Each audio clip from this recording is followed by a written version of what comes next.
साथियों, आज जब भारत विकसित बनने की एक नई यात्रा पर निकल पड़ा है, तो रामनाथ गोयनका जी की विरासत और भी प्रासंगिक है। रामनाथ जी ने अंग्रेजों की गुलामी से डटकर टक्कर ली। उन्होंने अपने एक संपादकीय में लिखा था, मैं अंग्रेजों के आदर्श पर अमल करने के बजाय अखबार बंद करना पसंद करूंगा। इसी तरह जब इमरजेंसी के रूप में देश को गुलाम बनाने की एक और कोशिश हुई, तब भी रामनाथ जी डटकर खड़े हो गए थे। और ये वर्ष तो इमरजेंसी के 50 वर्ष पूरे होने का भी है। और इंडियन एक्सप्रेस ने 50 वर्ष पहले दिखाया है कि ब्लैंक एडिटोरियल भी जनता को गुलाम बनाने वाली मानसिकता को चुनौती दे सकते हैं। साथियों,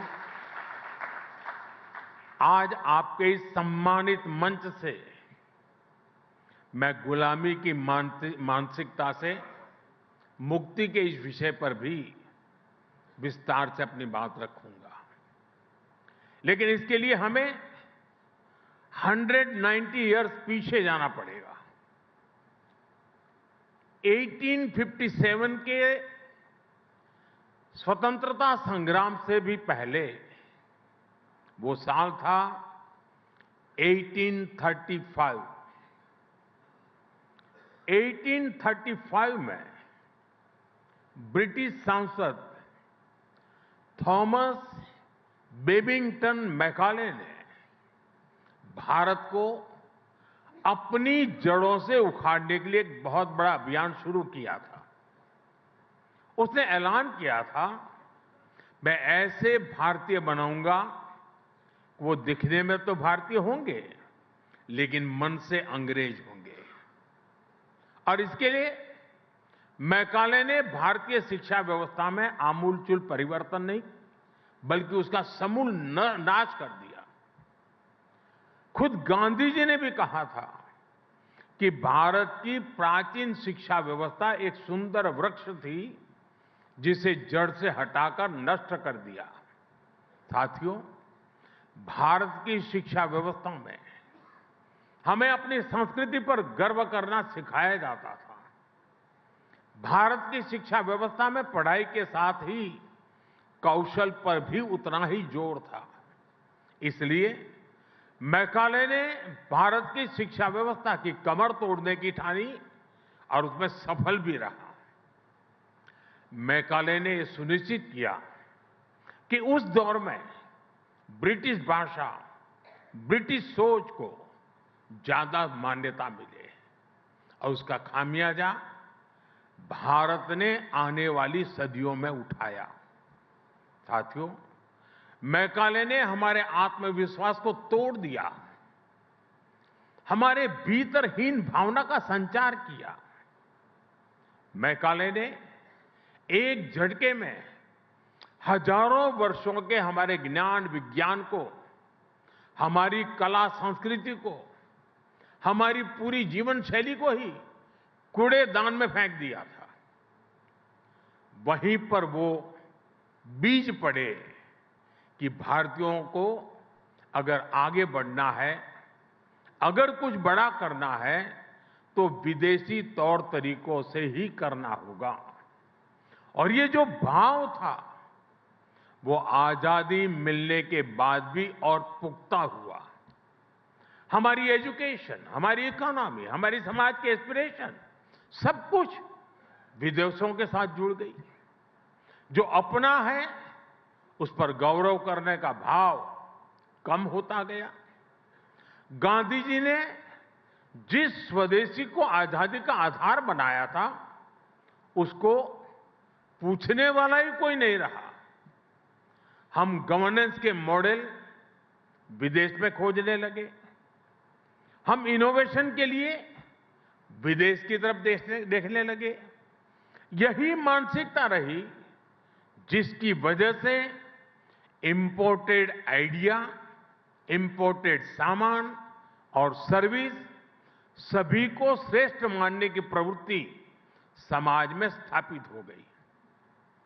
साथियों, जब आप अपने देश को सम्मान नहीं देते हैं तो आप स्वदेशी इकोसिस्टम को नकारते हैं, made in India manufacturing ecosystem को नकारते हैं। मैं आपको एक और उदाहरण टूरिज्म की बात करता हूं। आप देखेंगे कि जिस भी देश में टूरिज्म फला फूला वो देश, वहां के लोगों को अपनी ऐतिहासिक विरासत पर गर्व करते हैं। हमारे यहां इसका उल्टा ही हुआ। भारत में आजादी के बाद अपनी विरासत को दुत्कारने के ही प्रयास हुए। जब अपनी विरासत पर गर्व नहीं होगा तो उसका संरक्षण भी नहीं होगा। जब संरक्षण नहीं होगा तो हम उसको ईंट पत्थर के खंडहरों की तरह ही ट्रीट करते रहेंगे। और ऐसा हुआ भी। अपनी विरासत पर गर्व होना टूरिज्म के विकास के लिए भी आवश्यक शर्त है। साथियों, ऐसे ही स्थानीय भाषाओं की बात है। किस देश में ऐसा होता है कि वहां की भाषाओं को दुत्कारा जाता है? जापान, चीन और कोरिया जैसे देश, जिन्होंने देश के अनेक तौर तरीके अपनाए, लेकिन भाषा फिर भी अपनी ही रखी, अपनी भाषा पर कॉम्प्रोमाइज नहीं किया। इसलिए हमने नई नेशनल एजुकेशन पॉलिसी में स्थानीय भाषाओं में पढ़ाई पर विशेष बल दिया है। और मैं बहुत स्पष्टता से कहूंगा, हमारा विरोध अंग्रेजी भाषा से नहीं है, हम भारतीय भाषाओं के समर्थन में हैं।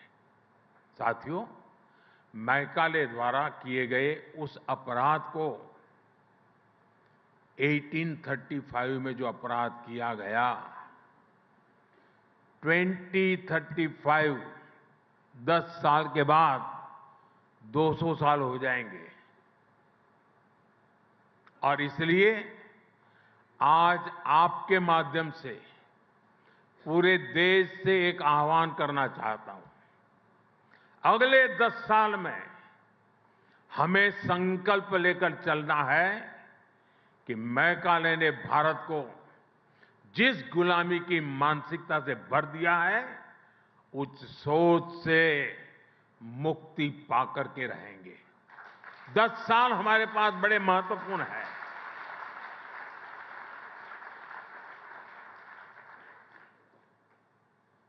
मुझे याद है एक छोटी घटना। गुजरात में लेप्रेसी को लेकर के अस्पताल बन रहा था, तो वो सारे लोग महात्मा गांधी जी से मिले उसके उद्घाटन के लिए। तो महात्मा जी ने कहा कि मैं लेप्रेसी के अस्पताल के उद्घाटन के पक्ष में नहीं हूं, मैं नहीं आऊंगा, लेकिन ताला लगाना है, उस दिन मुझे बुलाना, मैं ताला लगाने आऊंगा। गांधी जी के रहते हुए इस अस्पताल को तो ताला नहीं लगा था, लेकिन गुजरात जब लेप्रेसी से मुक्त हुआ और मुझे उस अस्पताल को ताला लगाने का मौका मिला जब मैं मुख्यमंत्री बना।